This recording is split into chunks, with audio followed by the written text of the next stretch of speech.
What is going on, guys? Welcome back to another Cartoon Conspiracy Theory with your host, as always, K-Mac Time. Today we're going to talk about one of my all-time favorite series of any kind.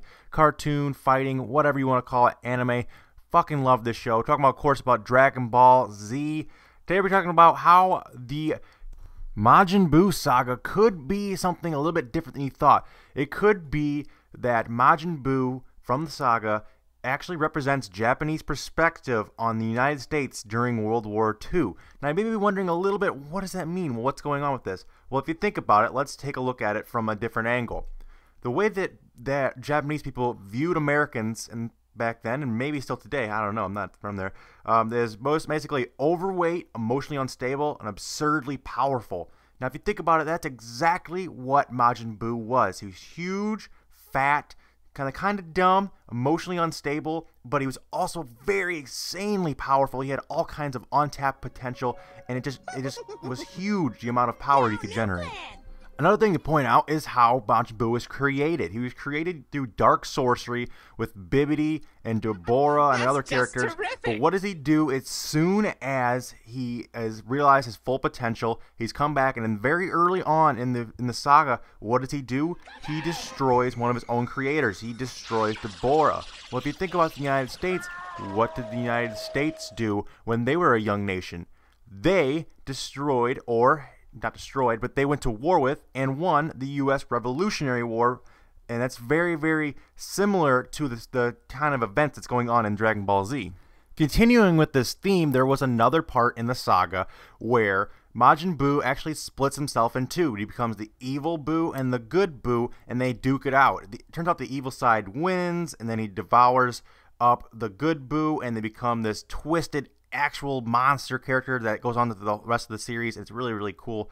God, I love this fucking series. But if you think about it, what else divided at one time and had a war against itself?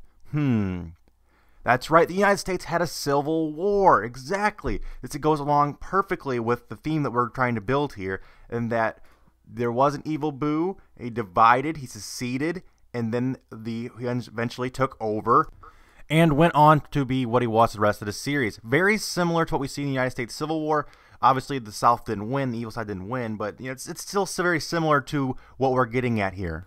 Another thing worth pointing out is when Buu goes on rampages, he goes out and destroys cities, he goes out and kills people. He doesn't outright just destroy them, like he doesn't kill them, he doesn't blow them up. Instead, he transforms them into food, and then he consumes them, which is kind of a weird thing, but this might be an analogous for U.S. imperialism. It might be kind of a satire on it, kind of a play on it from the Japanese point of view. It's saying that instead of killing everybody, instead of doing this, instead the United States is imperializing, sorry, I can't talk, the rest of the world.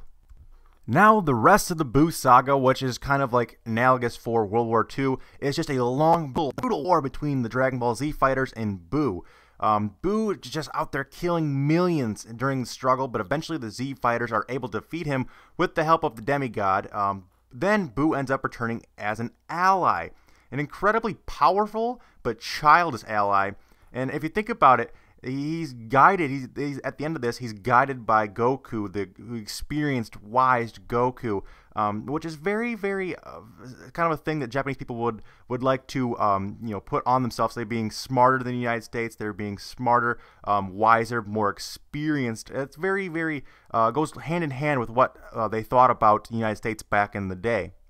Oh, and one last thing, I forgot to mention this. It actually kind of goes along with the theme perfectly, is back before the end of the saga when Vegeta first takes on Majin Buu, he realizes he's not powerful enough to win. He realizes that he is not going to be able to defeat Buu by traditionally fighting him. So what does he do? He makes a, quote, noble sacrifice and gives himself up. He tries to blow himself up and kill Buu.